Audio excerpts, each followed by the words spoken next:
Dear students, welcome to the lecture on critical evaluation of Critique of Modernism, Michel Foucault and Judith Butler.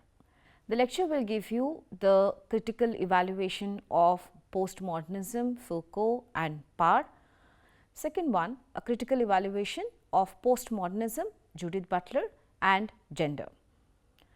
Modernity has become a victim of its own success. Critiques of modernity and modernism from conservative and postmodern perspectives abound, and this has led to many to question the citadels of modern society, thought and outlook. However, while modernity does have flaws and contradictions within it, it might also be true that human societies have reached unprecedented levels of progress in a variety of spheres in the modern period. Technologically, thanks to the scientific revolution, human societies have touched horizons which were previously thought impossible, be it in medical sciences, communication sphere or space exploration. Politically, more egalitarian forms of government are prevalent than in any other point of time in history.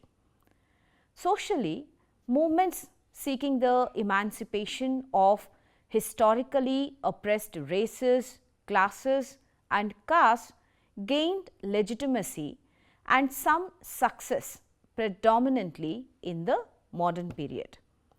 It is therefore undeniable that modernity has resulted in tremendous progress, and any critique of modernity should be done in a careful and calibrated manner such that one does not delegitimize the entire process. In this lecture, we will undertake a critical evaluation of some of the prominent critiques of modernism, ideas of postmodern thinkers like Foucault and Judith Butler.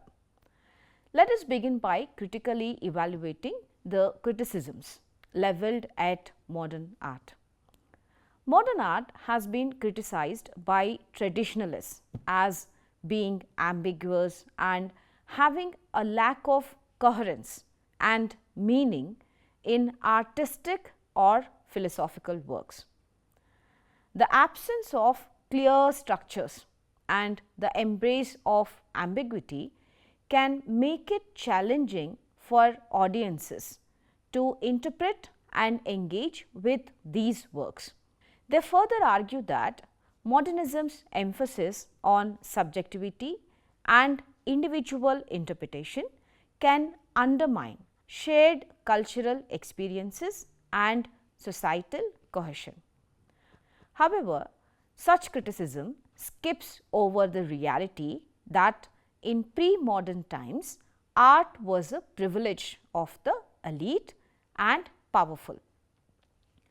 It was only in modern times that art became more liberated and concepts like subaltern art began to emerge or gain recognition. One can argue that many traditionalists are unnerved by the elite stronghold on art being destabilized. Further, some criticize modern art as being cosmopolitan in nature, ignoring national and cultural identities. While there is some truth to this criticism, it is also true that modernity has been able to highlight the art of indigenous communities and marginalized people at a global level in an unprecedented manner. Therefore, while modern art certainly has its flaws, it cannot be denied that modernity liberated art from elite, religious and powerful structures that were prevalent in societies across the world. Moving on, many philosophers have criticized modernism, which include people like Rousseau, Kierkegaard, Marx, Nietzsche, Weber, Spengler, Heidegger and Arndt. Rousseau, for example, criticized the emerging modern society for its corruption of natural human goodness. He critiqued modernism's emphasis on reason and progress, seeing it as alienating humans from their natural state. However, Rousseau's supposition of natural human goodness in pre-societal times is very speculative and there is no historical evidence for the same. In fact, if one goes back in history, oppression and violence were either equally there like in modern times or in most cases it was worse. Women, for example, were without any rights for much of history in most societies. Danish philosopher Søren Kierkegaard criticized the abstract and impersonal nature of modernism's focus on reason and universal truths. He emphasized the importance of individual subjectivity and the need for personal existential choices. Similarly, Nietzsche criticized the Enlightenment's rationalism and optimism, believing it led to a shallow and life-denying worldview. He questioned the idea of objective truth, championed individuality, and warned against the dangers of mass conformity. Kierkegaard and Nietzsche's critique might be true to an extent, and certainly Enlightenment was too optimistic about its quest for objective truths. However, it must be kept in mind that it is modernity's emphasis on individual reason that facilitated the birth of postmodernist sensibilities with a focus on subjectivities. These ideas can be therefore said to be emerging within modernity in the space provided by it through its emphasis on reason and a healthy disregard for authority of any kind. Further, sociologist Max Weber criticized modernism's overly rational and bureaucratic nature, which he called the iron cage of rationality. He discussed the disenchantment of the world as modernization advanced, leading to the loss of traditional values and spiritual meaning. While it is true to a great extent that many traditional values have been lost with the advancement of modernity, not all those values were worth protecting, as many of them were unscientific, many infringed on individual liberties, women's rights and minority rights. One should not blindly glorify the past to critique modernity. Along the same vein, German American political theorist Hannah Arendt criticized the loss of public engagement and political participation in modern times. It might be true that modernity allows people to pursue a wide variety of avenues, leading to lesser interest in the public or political realm. Citizenship has become more passive in its orientation rather than active or republican, as it was in ancient Athens or some other ancient and medieval republics. However, it must be kept in mind that in ancient and medieval times, politics was the realm for a few who could actively pursue it because the rest, be it slaves or women, were taking care of the other needs of the state. Even in ancient Athens, which had a direct democracy, citizenship was restricted to adult males, leaving the vast majority of population, which included women, slaves and foreigners, without any political representation. On the other hand, it is only with the advent of modernity that citizenship rights has been extended to vast sections of the population with the possibility of political participation. Further, from an economic perspective, critiqued modernity's capitalist system, which he saw as perpetuating inequality and exploitation. He called for a classless communist society that will uphold equality. Marxist perspectives did highlight some of the exploitative aspects of modern capitalism. However, the rise of the welfare state and successes of trade union movements have mitigated some of these concerns, and overall standards of living of people in general have been rising. Moreover, Marx's alternative of classless society remains an unattainable utopia, at least as of now, with the failure of prominent advocate societies like the Soviet Union. Moving on, Heidegger, the 20th century existentialist philosopher, criticized the human-centric nature of modernism, arguing that the rise of a technological mindset has led to the neglect of our relationship with nature and the essence of being. With concerns about climate change being at the top of global concerns today, there is considerable validity in the criticism that modernity has wreaked havoc on nature and the planet. Excessive industrialization and uncontrolled development have led to damaging of delicate ecosystems, even raising fears about the survival of human race in the planet. Still, modernity has within itself the technological and organizational capacity to solve such concerns, but it remains to be seen whether modern society can reform itself in the right manner to avoid a climate disaster. In contemporary social and political thought, modernism and its various manifestations continue to be active subjects of debate and discussion.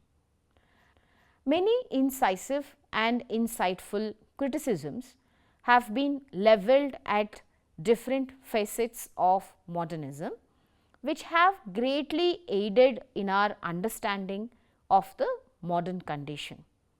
More recently, the advent of globalization has resulted in concerns about homogenization of culture and identity. Scholars like Alain Touraine and several others have critiqued the technocratic rationality of modernism, rejecting its undeterministic pursuit of universal social laws. They put a lot of emphasis on identity and culture in the place of objective notions, which are modernist constructs arising out of prevailing power structures of a society. Critics therefore highlight the need to value social movements, cultural diversity and subjectivities and question the homogeneous vision offered by modernity. Mahatma Gandhi made it a point to refer to this modernity as European modernity, to emphasize that it is not a universal phenomenon. Many post-colonial scholars argue that European modernity was forced upon the rest of the world because of the success of European colonial conquest of much of the world. Scholars like Gayatri Spivak argued that this has resulted in an epistemic violence by which indigenous knowledge systems have been delegitimized. The post-colonial critique of modernism is a powerful one, and it calls for challenging the Eurocentric nature of modernity.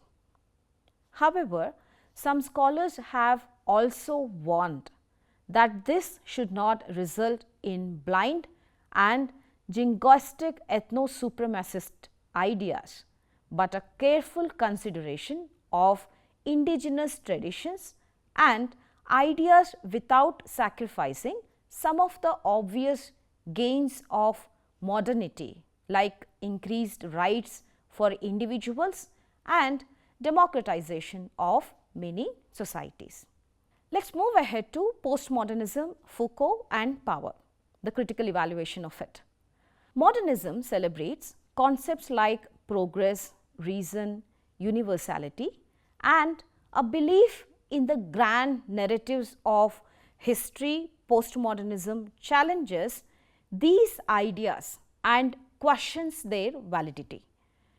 Postmodernists reject the existence of universal truth and argue that the modernist emphasis on universal truths and objective knowledge is overly simplistic and fails to account for the diversity of human experiences and perspectives. Hence, they are suspicious of grand narratives and argue that such narratives often neglect marginalized voices and serve to reinforce power structures. Postmodernists think that the modernist belief in reason and progress is extremely optimistic and point out that these notions can be and have been manipulated and abused, leading to oppressive systems.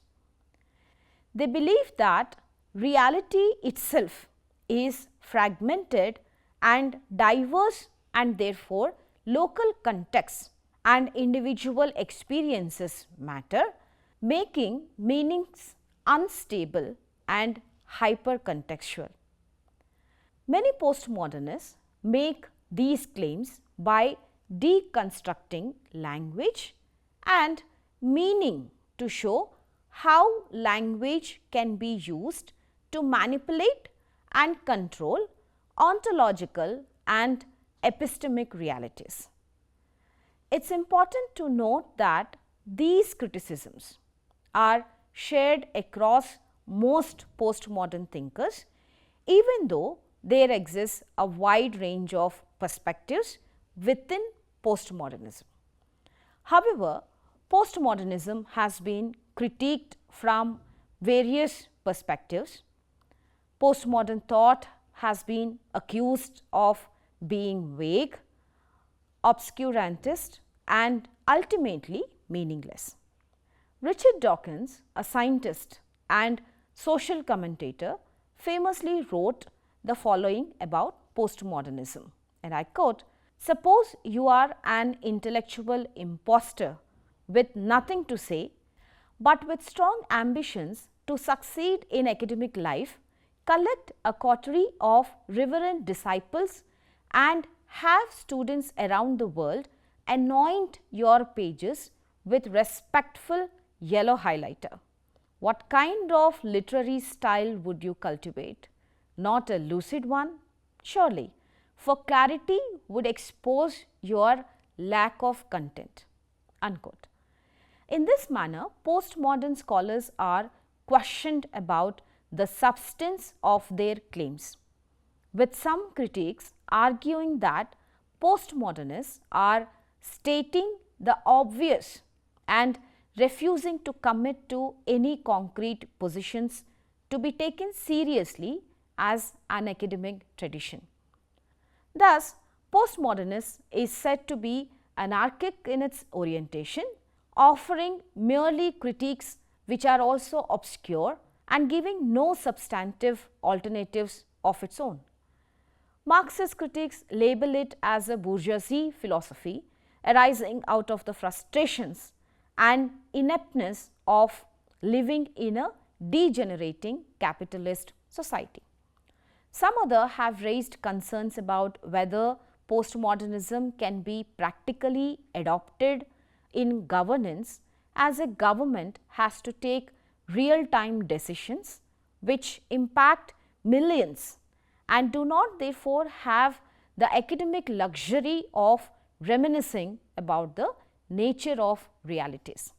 A famous postmodern scholar of the 20th century was Michel Foucault. His main theory was that human relations are defined by power conflicts. He brought topics such as madness and sexuality into the public debate and is perhaps best known for theorizing what it means to be powerful and how power is associated with knowledge from a postmodern perspective. Foucault saw modern psychiatry as hypocritical and he saw contemporary medical treatments of insanity as nothing more than a part of the governing mechanisms of conventional bourgeois morality. A central argument of Foucault's work is that, at least in the context of the study of people, power and knowledge, are inextricably linked. When we have knowledge of something, we have the ability to exercise control over it. Conversely, when we exercise control over something, we get additional knowledge about it. He argues that the modern world's workplaces, hospitals and schools are all starting to look and feel like prisons, producing conforming citizens who will be obedient and disciplined. Foucault contends that the modern system of disciplinary authority was produced through procedures and institutions that were developed for a wide variety of reasons, many of which were not malicious. Foucault also talked about biopower. For him, biopower strives to administer, optimize and multiply it, subjecting it to precise controls and comprehensive regulations, has progressively overtaken logical and violent forms of sovereign power. This era of biopower has seen a proliferation of population control measures, some of which include integrating medical treatment, normalizing conduct, rationalizing insurance and rethinking urban planning. The objective is to control one's life and body using scientific principles. Mechanisms based on power and information are increasingly used to optimize, manage and alter life. Thus, he was able to bring out the multifaceted links between power and knowledge. A broad term Foucault uses in some of his works to denote the complex and different controlling tactics used by people in power is governmentality. State uses schools, prisons, hospitals, media, norms, architecture among many other means to discipline and create governable citizens in his view. This is the nature of modernity. Foucault's analysis of power in modern times is incisive and revealing and has inspired many other ideas. However, many of the criticisms discussed earlier concerning postmodernism apply to Foucault as well. While governmentality is a very insightful perspective on how power is exercised in modern times, value judgments can be made on it only based on for what such power is exercised. Foucault himself in places admits the usefulness of governmentality. While it is true that governmentality may be enabling oppression of sexual, gender and other kinds of minorities, it is also true that governmentality has enshrined in some societies egalitarian principles and brought about social justice. Still, such criticisms do not undermine Foucault's penetrative understanding of power, even though one has to take it with a pinch of practicality. For example, during the COVID-19 pandemic, in some countries, some refused to submit to government lockdowns, mask mandates and vaccine mandates, and used Foucault's biopower, biopolitics argument to make their case, arguing that the government was using scientific knowledge as a power to control their bodies. This likely resulted in more people getting infected and more casualties. This kind shows the flip side of the argument of postmodernism and Foucault's ideas. There can be occasions when governmentality and modernities focus on rationality, and scientific spirit can be extremely valuable, like the pandemic. Postmodernism in general seems to offer not much space or consideration of this practical reality. Now, moving ahead to postmodernism, Judith Butler and gender and its critical evaluation. Postmodern thought also challenges the binary oppositions that are often found in modernist thinking, such as right or wrong, good or bad, or female or male. Postmodernists emphasize the complexity and fluidity of these concepts. Along these lines, postmodern feminists like Judith Butler problematize and destabilize concepts like gender and sex. Butler's formulations have helped shape many foundational principles of queer theory, gender studies and feminist theories. Through their work, Butler advocates hospitality to otherness and difference in the quest for justice. For Butler, there cannot be any separable self outside the culture. Seen from this perspective, the self is situated in the social and cultural, where gender is constructed. Gender is therefore a project which is continuous and repetitive. Hence, Butler questions the gendered norms and illustrates that commonly associated behaviors with gender is basically a performance that one learns through normalization of heterosexuality. Butler goes on to question if an individual acts based on what is determined for us. Furthermore, the very act of performing gender constitutes our identity. Argued in this manner, the identity therefore is created by performance. This also means that whatever natural behavior that we assign to gender identity, this belief is a result of sanctions, taboos and coercions. Many feminists would likely agree with Butler that gender is a social construct, but Butler goes beyond that and also argues that even sex is not biological but is a mere social construct. For Butler, it doesn't make sense to talk about sex outside its social meaning. The meaning of human autonomy is retrospective. Gender therefore constructed differences between masculine and feminine.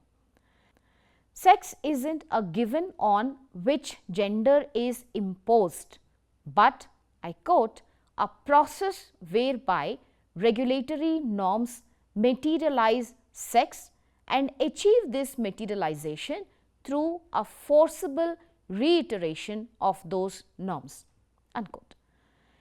In continuation of postmodernist philosophy, Butler believes that our conception of reality, in this case sex, is determined by language. This linguistic construction is also not stable. It continuously creates boundaries, reinforcing performance of gender. Sex, therefore, is not biological but a norm, and this norm keeps changing. However, critics of Butler argue that Butler refuses to acknowledge that male and female bodies are literally different in their biological constitution. Martha Nussbaum argues that, I quote, "We might have had the bodies of birds or dinosaurs or lions, but we do not, and this reality shapes our choices." Culture can shape and reshape some aspects of our bodily existence, but it does not shape all the aspects of it. Unquote. Nussbaum argues that an oversimplification of biological sex as a social construct can have adverse real-world consequences for women. So she writes, and I quote, "Women who run or play basketball, for example, were right to welcome the demolition of myths about women's athletic performance that were the product of male-dominated assumptions. But they were also right to demand the specialized research on women's bodies that has fostered a better understanding of women's training needs and women's injuries." In short, what feminism needs and sometimes gets is a subtle study of the interplay of bodily difference and cultural construction. And Butler's abstract pronouncements, floating high above all matter, gives us none of what we need. Unquote. Further, Butler's collapsing of sex also as a social construct means that no reasonable definition of women can be coined based on biology or any other criteria. Butler explicitly writes against any kind of prescriptive definition of who is a woman. Some feminists argue that such a position harms movements for women's rights, especially those fighting on issues involving women gaining more control over their bodies. Some contend that issues like domestic violence, abortion rights, and sexual abuse, which women face, are intricately linked with their bodies. Therefore, while Butler's views have greatly expanded our understanding of gender and sex, like other postmodern ideas, critics argue that it has to be taken with practical considerations also in mind. To conclude, critics of modernity from different perspectives have greatly enhanced our understanding of the flaws and limitations of modernism. They have thrown open new doors of inquiry and new paths to pursue to understand human societies better. However, such criticisms do not validate a complete rejection of the achievements of modernity across different spheres of human existence. Modern thought and spirit continue to be relevant despite shortcomings. Dear students, hope you understood the critical evaluation and see you in the next lecture. Thank you.